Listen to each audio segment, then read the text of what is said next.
সামাজিক যোগাযোগ মাধ্যমে বেশ ব্যস্ত সময় পার করছে বাংলাদেশ। রাজনৈতিক ক্ষমতার পালাবদলে নানা খবর, আলোচনা আর গুঞ্জনে মুখর নীল সাদা সেই ডিজিটাল দুনিয়া। বৈষম্য বিরোধী ছাত্র আন্দোলন চলাকালে তারকাদের অবস্থান আর বক্তব্য নিয়ে চলছে নানা আলোচনা সমালোচনা। ক্রিকেটার সাকিব আল হাসান বাংলাদেশের বড় তারকা হলেও পুরো আন্দোলনে তার নীরবতায় ক্ষুব্ধ দেশের ক্রিকেট ভক্তরা। সাকিব আল হাসান অবশ্য বিগত 8 মাসে রাজনৈতিক এক পরিচয়ে যুক্ত হয়েছে।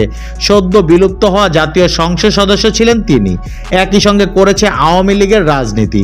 সেই সুবাদে দলের বাকি সব নেতাদের মতো ব্যাকফুটে আছেন তিনিও।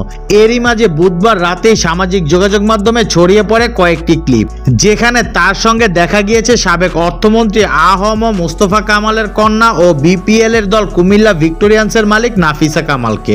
সাকিব আল হাসানের এমন ভিডিও ক্লিপ স্বাভাবিকভাবেই নজর এড়ায়নি দেশের ক্রিকেট ভক্তদের।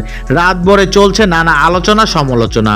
সঙ্গে স্ত্রী উম্মে আহমেদ শিশিরের সঙ্গে বিবাহ বিচ্ছেদের গুঞ্জনও চাউর হয়েছে। সেই সংখ্যা অবশ্য বেড়েছে শিশিরের কারণেই। সাকিব আল হাসানের সঙ্গে অনেক ছবি ডিলিট করেছেন তিনি। তবে সকালের আলো ফোটার সঙ্গে সঙ্গে সাকিব পত্নী লিখেছে দীর্ঘ এক স্ট্যাটাস, যেখানে স্বামী সাকিবের পক্ষেই আছেন তিনি।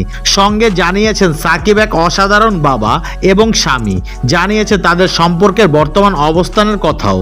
দীর্ঘ স্ট্যাটাসের শুরুতে শিশিরের বক্তব্য, আপনার হয়তো তার ক্যারিয়ার এবং পছন্দ নিয়ে ব্যক্তিগত মতামত থাকতেই পারে, তা আমি অস্বীকার করব না।